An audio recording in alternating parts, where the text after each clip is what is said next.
last week you'd expressed some concern about going to Oklahoma and how they had played Baylor tough. They took a set off you guys, but how did you feel overall your team responded to that adversity and played on Friday? Yeah, we're trying to become a great road team. I think it's a bit important aspect to it. I think at some point we're going to have to do that. We have 2 more road matches after that match, and then one of them is obviously against Baylor. So we're going to have to continue to get better. But I thought we did okay. I thought we had the right mindset going in. It wasn't as smooth as I would hoped, but we were able to put some runs together and get it done with. And obviously Game 3 was a little bit disappointing because we were up 8-4 and just took our foot off the pedal and gave them a 10-2 run and gave them an opportunity to get back in the match. And but it was, in retrospect, when you look back, it was good for us to lose a game. We haven't lost a game in I don't know, 31 games in a row it was. And I wanted to see how they would respond to that, and they responded really well. So I was proud of them for that. And we need to face some adversity too to continue to grow as a team and develop for the rest of this conference schedule. Jerritt, your thoughts on being number 1 by the committee, and just your level of satisfaction where this team is? Are you a little surprised you're 17-2?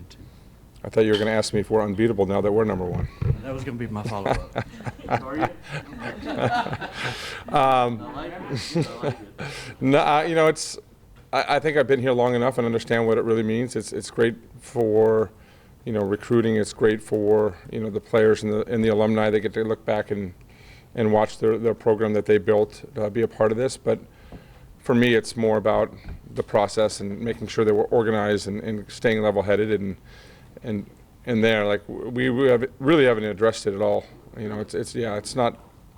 We've been there a lot, and so we've been in that situation, and we had one conversation about it, that it's no different than being number 2 or number 4 or number 8. Our goal is to get ourselves in a position to obviously win the Big 12. That's our first goal, rankings aside, and then number 2 is to be a top 4 seed, and then the third one is to get to the Final Four, and the fourth one is to win a national championship. So that's how we process it and try to go about our business. And is there any surprise being 17-2, number 1? We didn't know what we had this year. We knew we had a lot of good young talent, but I've been very pleased with the way that they've meshed. I think they've got a great chemistry about them. I think they play hard together, and it doesn't shock me that we're in this position. But it's a good position to be in, and we're proud of them for getting to this point. And now, they're young, so the biggest thing is what kind of energy can we create going into this last month before the NCAA tournament with midterms and finals, and it's not quite there at the end of the tunnel yet. Is it difficult? It's almost like you're looking to find some adversity. Like, okay, so we lost the set. Would it be better if you didn't have to create it? That you just had more competition, I guess. Well, let's be clear. I never want adversity. Yeah, I mean, it's for me, it's how do we play and how long of a stretch can we play. I think every coach's goal would be to win a game 25-0. Can you play that perfect match or that perfect set?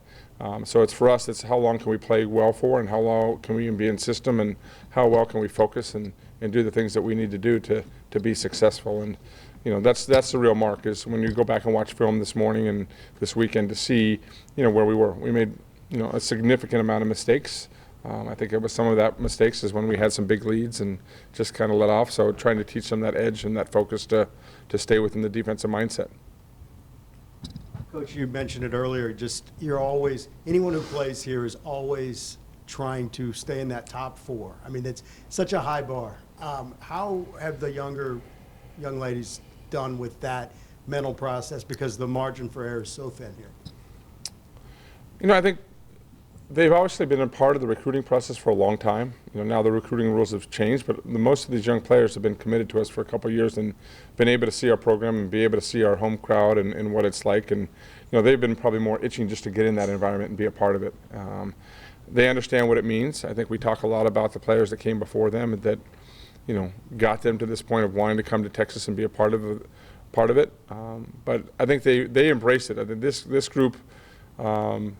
I have not seen any anxiety from them playing in front of our crowd. I think they've embraced it. I think they get excited but they also have a calmness to them when they're playing in front of it. And sometimes, depending on years, that can waver. But this group has a very good mindset about trusting the person next to them and confident in what they're doing on an individual basis as well.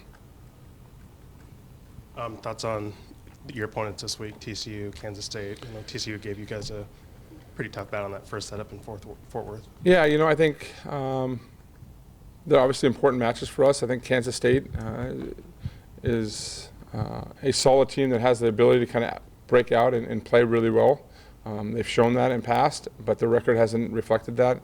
So we're going to have a lot of respect for them. We're going to talk about that. And then TCU obviously has McCall back from the first time that she didn't play the first time, at least in the front court.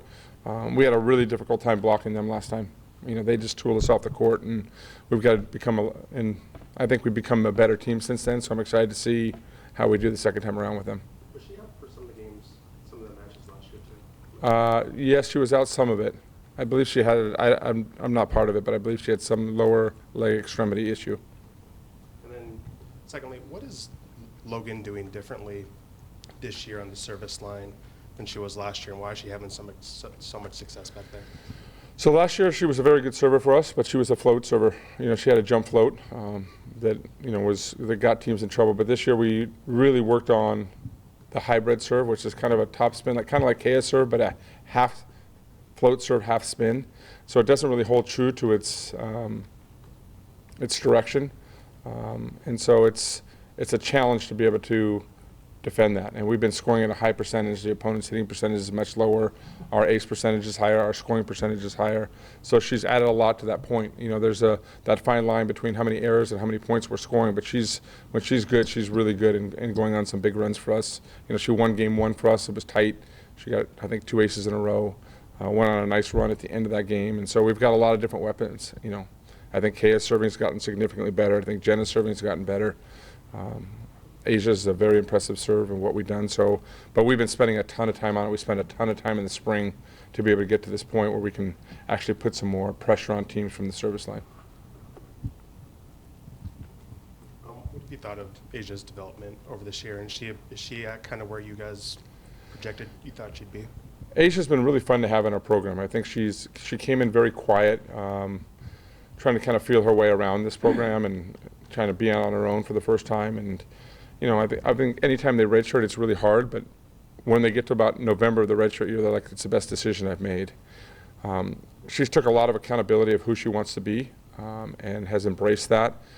She's become a lot more confident as a young woman. The interactions that she has with our coaching staff are very good and solid interactions, and she's really wanting to get to a high level, and then she's got a very good learning curve. I told announcers early in the year, I said, wait till October, November and see kind of where her game develops to. And I think she's starting to score at a really high percentage and becoming a big part of her offense. Do you notice any difference with kids? You've got some daughters of professional athletes. Are they any different than other players? Our daughter's different from professional athletes. I think it all has to do with the values of each family and how they raise them and the way that they talk to them.